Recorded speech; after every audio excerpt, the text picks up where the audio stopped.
Hi, I'm Jamie Sleigh from Waikato Hospital in New Zealand. We'd like to add some real-life clinical scenarios to the ISTAP website as part of the EEG teaching.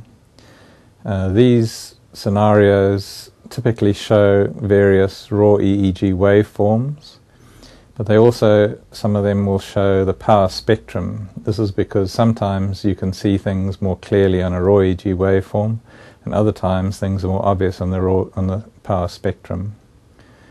Sometimes we join these power spectra together to a thing called a spectrogram. This is seen as a colourful strip of power spectra where the red colour is usually high power and the blue is low power.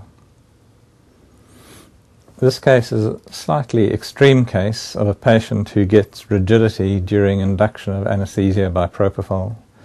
It's not uncommon for patients to get a bit rigid and have abnormal movements when inducing Propofol, particularly if it's given quickly. The clinical problem is the patient too light because we haven't given enough Propofol and we need to give more in order to get them relaxed enough to accept the laryngeal mask? Or alternatively, is the patient deep and having Propofol-induced abnormal movements and rigidity?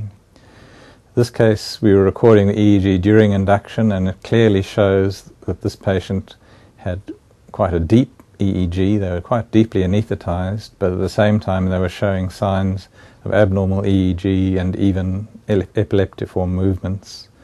This illustrates the importance of being able to distinguish the underlying raw EEG from the surrounding noise.